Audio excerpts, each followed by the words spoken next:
Alex Morgan, friend, former teammate, legend of the game. I'm so happy you're joining us on Futbol W. Welcome and congrats on this weekend. It's a huge weekend.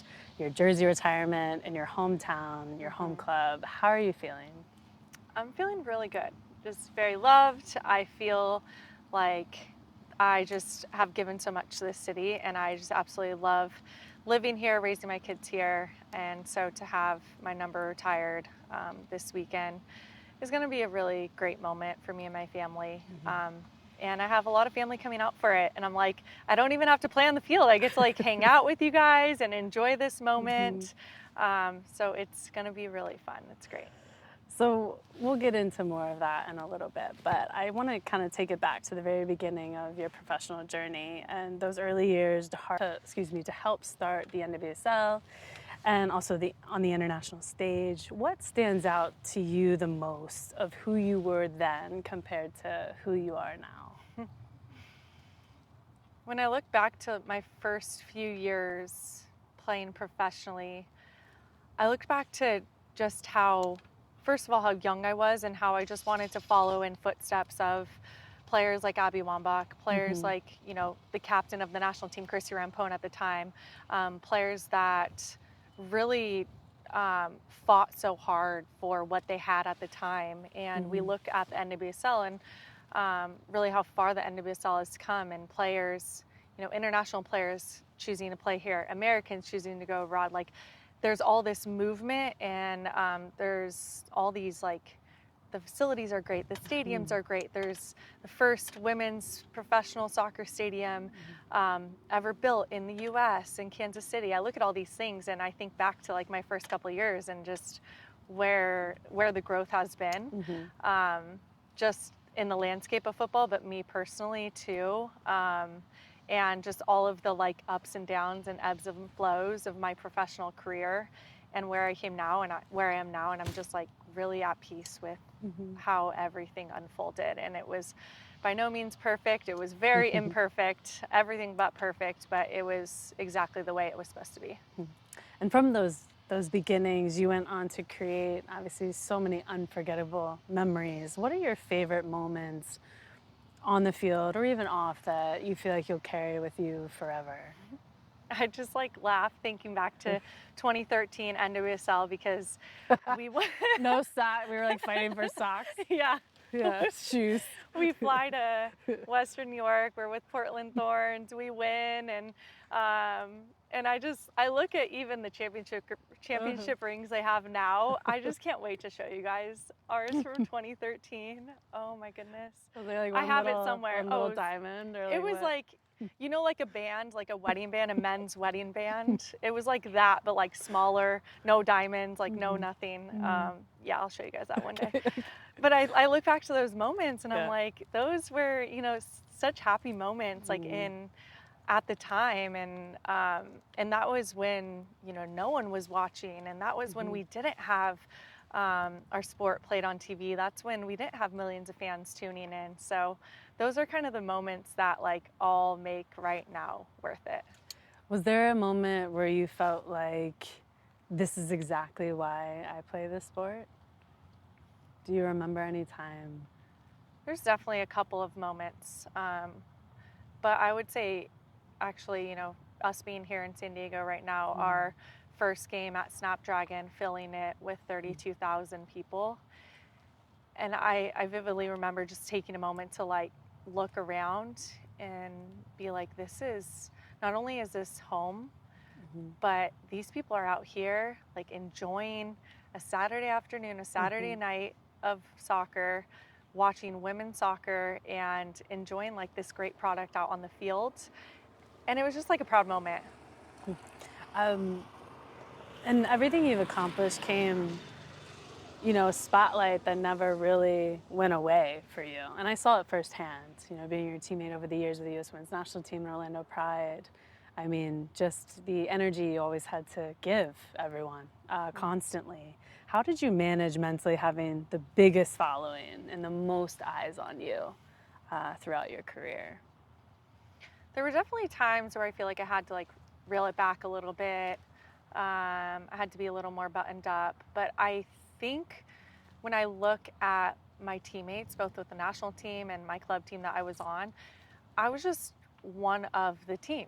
Like, you know, there was never anyone above another. It didn't matter if you were number 1 or number 25. Like, everyone came into the locker room, they put on the same uniform, they stepped on the field, and they all had a job to do, and that was to help the team win.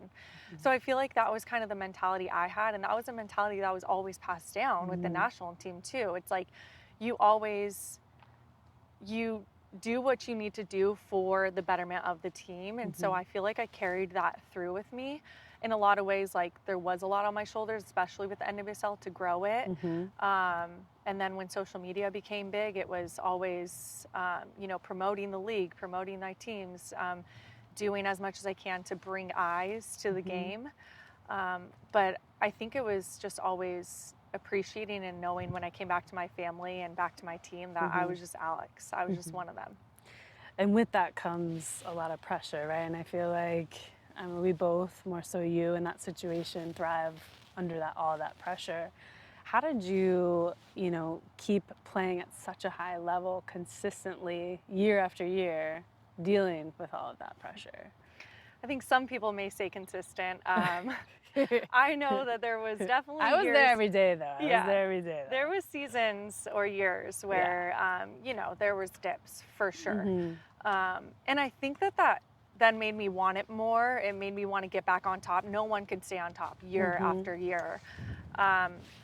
So I think whenever there was a need for a change, I went to France and I played in France. When I felt like maybe there was a little bit of burnout or I had done everything I needed to do, I started my family. So there was all these moments that I kind of let myself like dictate in a way, rather than letting soccer dictate my schedule and my future. And it, like I said, it was far from perfect, but it was just my unique journey. And you talk about family because, of course, it wasn't just about the games, it's about the people and the moments away from the pitch, too, that are super important for us to do what we love to do. So what are some of your favorite off-field memories with teammates and friends and family during your career? One of my favorite things I think back to is the ticker tape parade in New York City, going down the streets and having thousands of people line up, people throwing shredded paper out the window, and just like having a beer or drink with a fan, you know, as we were passing on that bus and the float.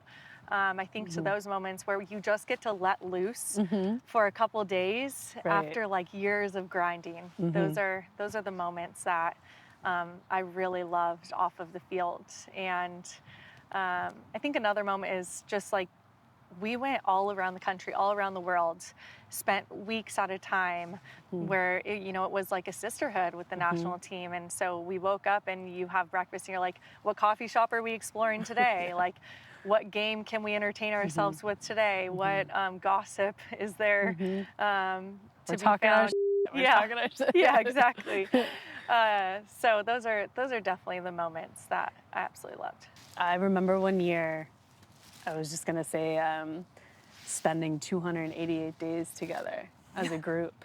It's so it's laughable, but we did. We just, I don't know, there was no other choice. Yeah, so I always think of like, how did we keep that balance, right? Of like enjoying football, but also making time off the field. Like, do you remember how you kept a good balance, you know, for maybe just mental health, emotional health, and well-being? I mean, honestly, when we started to get our own rooms, that was just so nice mentally. Yeah. Because you got to like close the door and just be you and not have to like be on at all times. And I spent a lot of time like talking to my husband, Servando, my family. It's hard because you don't get to see them in person a lot. So I think just really humanizing a situation that you feel like is so like much like a Groundhog Day, and feel like you're being robotic in a lot of your in your things throughout the day because you're just like on all the time. So I think the family aspect is probably the biggest thing that I tried to like hang on to the most because it kind of brought me down to like being just a normal person, human. And the heart of it all, like you said, is family, right? It keeps you really grounded and motivates you to want to continue to do what you're doing. And Servando, I know, has been there every step of the way, your husband. But one man in particular that I was even grateful for is your dad, Mike, who had never missed a game. And I know both for club and country. Yeah. And how big has his support been for you? And he never missed a match. I mean, he was traveling even to Algarve. He didn't. When no other parent was there. He was always there supporting. He went to like the middle of China to the Four Nations tournament. Yes. And there was no other parent. Right. And I remember us playing cards in his hotel room for hours because there was nothing else to do. What did that mean to you to always have him there, knowing he was so proud and supportive? And what I think of when I think of my dad is just like how steady that was in such a volatile like career and path. Like he helped me stay calm and steady, like just through all the craziness. Now it all comes full circle back to where it all started in San Diego. And I want to just talk about the jersey retirement, the celebration this weekend. But I want to touch first on after, your entire career to have an expansion team arrive and get the chance to wear the number 13 in your hometown, in your home city. What were your emotions signing with San Diego and knowing you'd finish your career where it all began? It just felt right. A lot of players don't get the choice of where they get to live, where they get to play, when they get to finish, and step away. And that's not lost on me. I feel incredibly lucky that I was able to choose when I was ready to walk away, where that was going to be, and who that was with. And it being here in San Diego just made it that more special. This is our home. And you've also made an investment into the team and part owner. So why was that so important for you to invest in the Wave and help build this team from your incredible player experience side of the game? I'll tell you, if I could have been an owner from day one when I was... We wouldn't have been fighting for shoes, that's for sure. When I was traded here, like I would. So it was always in the back of my mind. And the moment I stepped off the field was the moment I went into action of, okay, now on the business side, how can I continue to help this club be one of the best clubs in the world? How can I continue to advocate for the NWSL, for women's sports, for women's soccer? It was always like top priority for me. And I feel grateful that I get to not only have like a lasting like job and connection with San Diego Wave, but that this city as well just has always welcomed the Wave and this organization and myself. And now I get to see it from both sides. I get to like be in the stands and cheer on my team and say, hey, my work on the field is done. Now I'm just their biggest fan. Not many players get to have the honor of having their jersey retired. So that's such an amazing milestone for you. You could have ended your career like we talked about elsewhere, but finishing here made it that much more special. So what does this moment mean to you? We spoke about it a little bit at the beginning, but when fans look up to you and see your name honored in this way, what do you hope that they take away from this experience and this moment? Well, I hope fans know just how much I gave myself to the game of soccer, to this city, to this league, and how much it's grown to the state of soccer in the U.S. And I hope a little girl sees that and wants her jersey to be retired one day. I hope that sparks some passion for the next Alex Morgan, the next Ali Krieger. That's an important part of this because that was taking it way back with the youth national team when I was 16 years old. Christine Lilly came into the locker room and talked to us, and I I don't even remember what she said. All I knew was, you are a real human in front of me. And you've done these, you've been anywhere and everywhere. You've accomplished everything there needs to be accomplished. And like, I want to be in your footsteps one day. And so just having that tangible, having something tangible like that was incredibly impactful for me. So I hope to carry that on. And I'll never forget those camps too with Christine Lilly towards the end of her career. And I was just in awe as well, because you're right. It's like the visibility. She was it. You know, she was what we saw from afar for so long. And then when you're actually training and playing with her, it was like a dream. It was I couldn't really, you can't really put it into words. So the legacy will definitely carry on. Your legacy will as well, especially after this weekend. So your influence has extended far beyond soccer. Why? I'm going to talk about Together a little bit and your company. Why is it so personal for you to help create the company and the organization that helps so many women in sports and beyond?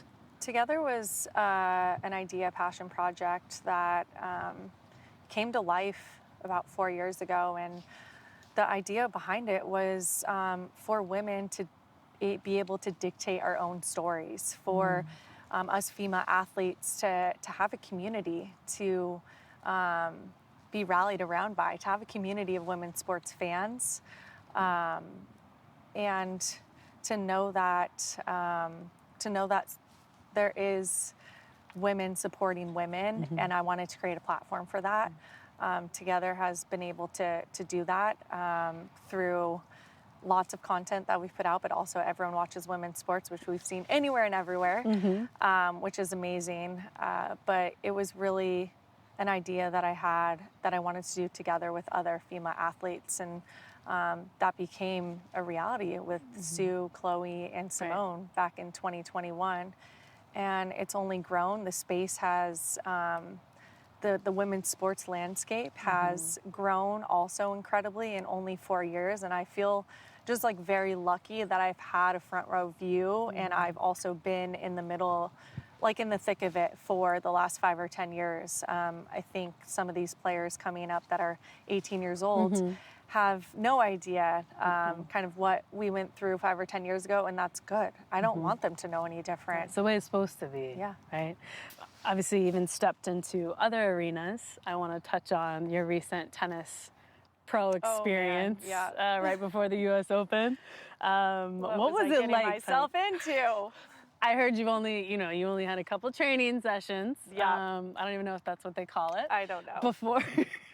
Before you stepped into the big arena. So tell me about that. How was that experience with Coco? And what was it a little nerve-wracking to only have one player next to you instead of 10? Yeah, it was super intimidating because I'm stepping on the field and I'm like, okay, stepping on the court, the field, stepping on the court, exactly. That's where my head was. But you looked the part. You had the. I was actually really intimidated, and I walked by this quote that all the players, all the athletes walk by, the tennis players, as they go out onto Arthur Ashe, and it's a quote from Billie Jean King, and it says, "Pressure is a privilege," and it just.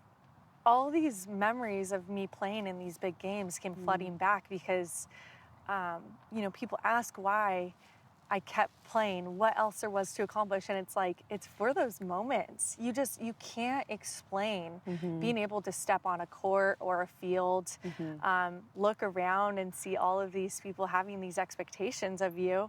And then, sometimes living up to that and sometimes not. So it was just an incredible moment. Didn't make me want to come out of retirement. I was gonna say, no. Did you feel that that fire light up inside of you again, like you felt it did when momentarily, for sure. And then I stepped off the court after. I think I hit the ball 6 times, and I was like, I am mentally and physically exhausted. I couldn't sleep that night. The adrenaline, that adrenaline from, 6 points, 5 points. So even the cross sport adrenaline still happens. It was so fun. It was just a nice little taste again of what I used to have. A new member of your team, so to speak, and your family.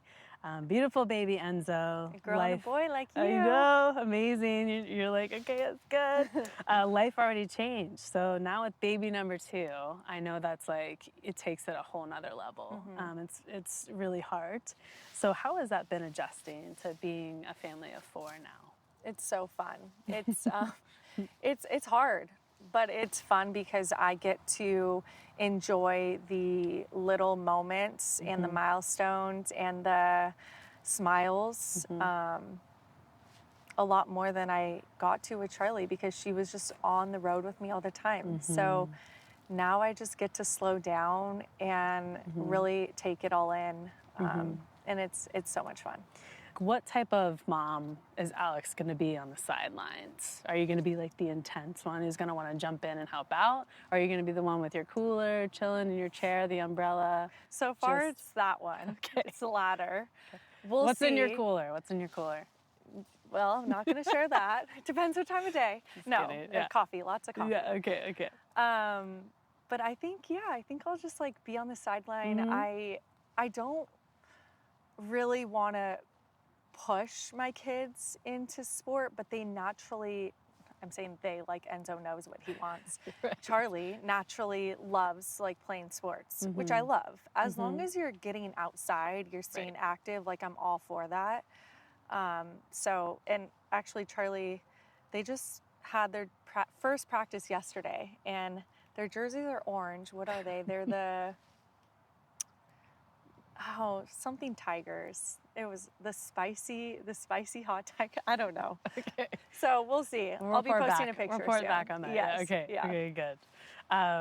But even as you, shifting gears a little bit, and even as you move forward, your career is still being celebrated. So I want to talk about one of the most important things that I think you've received just from the outside looking in is the Icon Award at the ESPYs this past summer alongside Diana Taurasi. So what did that moment mean for you and for women's sports? And how did you feel receiving that?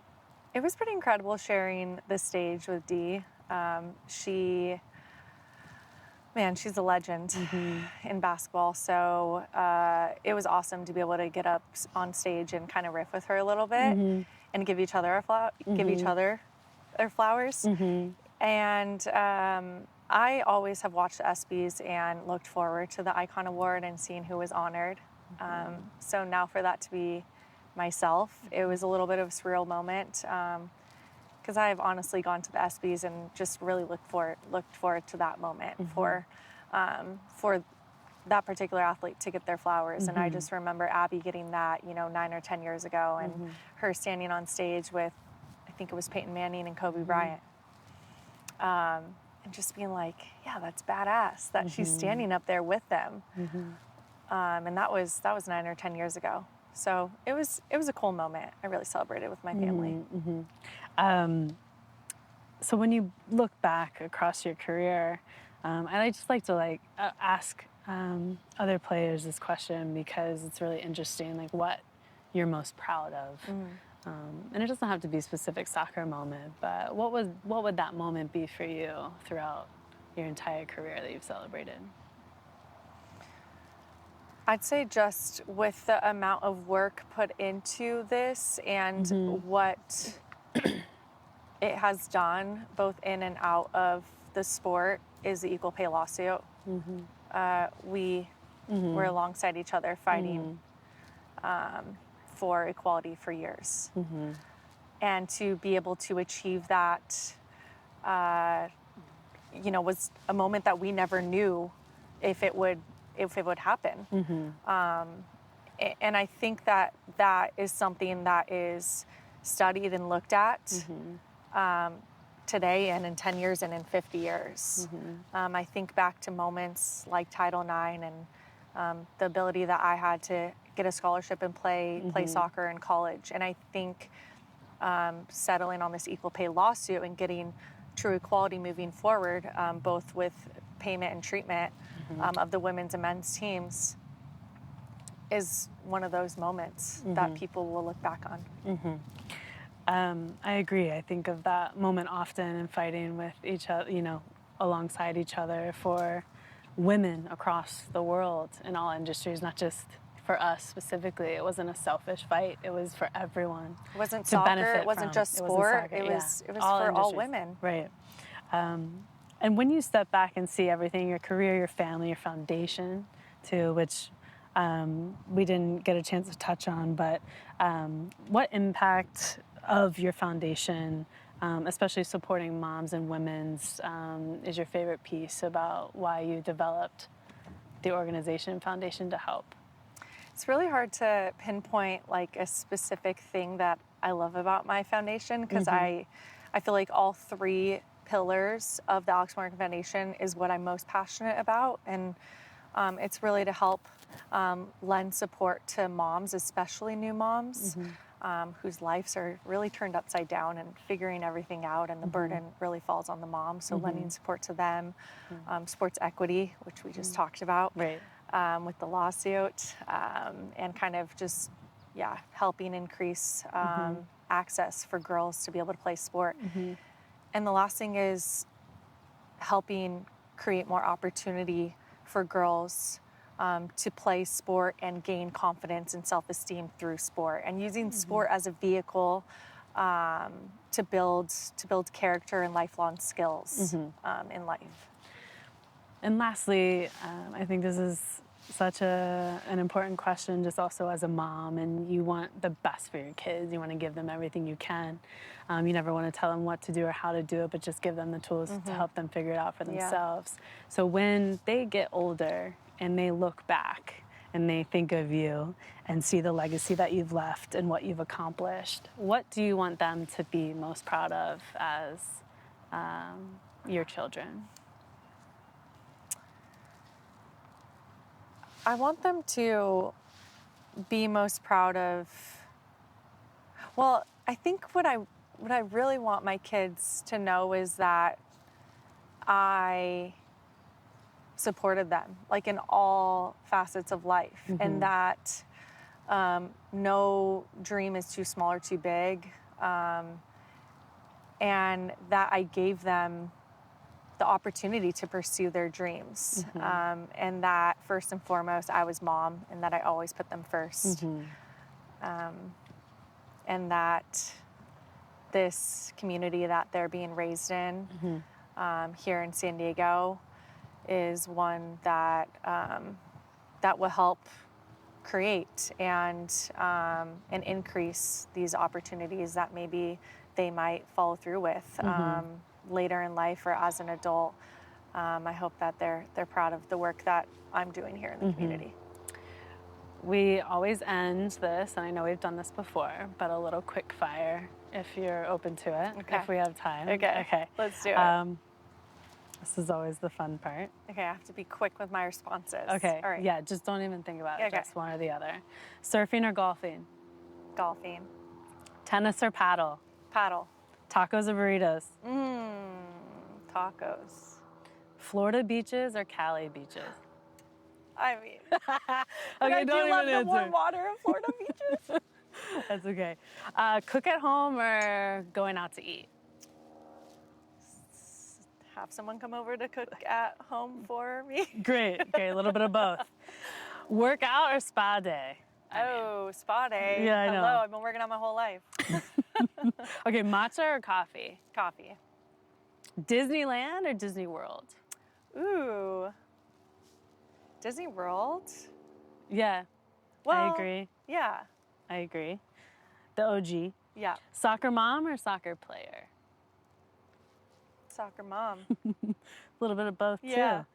No kids, no husband. How does Alex unwind? If you have a day in your house by yourself, kids are out, Savannah's taking them to allow you to enjoy a day, what do you do? Ooh. I don't know. That's never happened. This is foreign We'll have to have a territory. chat with Savannah about it. Hanging out with my girls, going to brunch, and just enjoying brunch without like kids or multitasking, just being present. And a spa day seems pretty nice too. Afterwards, yeah. Nice. Well, thank you so much. And this has been a joy, and I'm so proud of you. as a friend, as a teammate, and just to see you thrive and what you've been able to accomplish has been so inspiring. And you've also motivated all of us to keep up and to continue to set the standard high. So thank you for everything you've given. Have the best weekend. Congrats, you deserve it. Thanks, Al. Love you. I love you. Alex Morgan is the 6th player in NWSL history to have her jersey retired and the first for San Diego, but she joins these legendary names of the league. Leslie Osborne with Boston Breakers, her number 12, Lauren Holiday for Kansas City, number 12 as well. Lori Kalepny for Chicago Red Stars at number 17, Joanna Lohman for Washington Spirit, of course, Megan Rapinoe, and Alex Morgan herself, that number 13, someone who played with San Diego for a couple of years, but she is still involved, still as San Diego Wave investor. Been such a great day here in San Diego, and our Jeff Kassouf is with us here as well, and we've had such great conversations today. Jeff, I know you had the opportunity to talk to Alex. Allie had the opportunity to talk to Alex. We talked to two 17-year-olds here on the team who look to have very, very bright futures. And Delphine Cascarino, Kenza Dali. I mean, there's so many moments here that we could definitely point out, Allie, but of all of those conversations, what stood out to you the most? I think just how exciting and intentional these younger players are with how they, want to impact the team in such a positive way and give everything, and how grateful they are to have this opportunity and really be a professional and also be at a club that really values and appreciates them. And they both play, and so having a coach and a leader like Jonas has really helped them develop even more in such a short time. So I think just talking about, what it means to them to be a pro now and having this chance to play with a lot of experienced players and everything that they're learning, I think has been really, really great to hear. And their hopes and dreams for not only here at club, but for the U.S. Women's National Team was really impressive as well.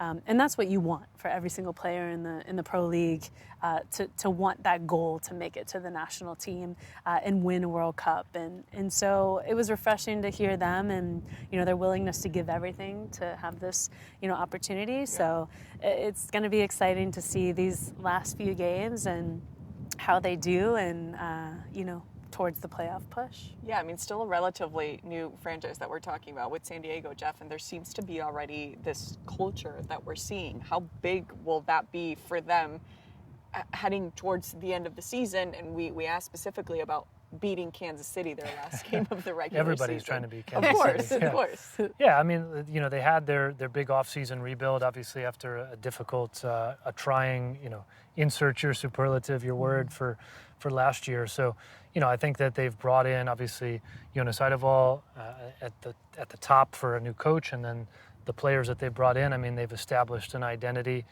It's not perfect. It's year one. It's not even the end of year one, but I think it's certainly competitive, as we've talked about. And yeah, I think that there is a bright future there for the balance that they have of young players with some of the veterans, as Kenza spoke about, the over 30 crowd that she's in.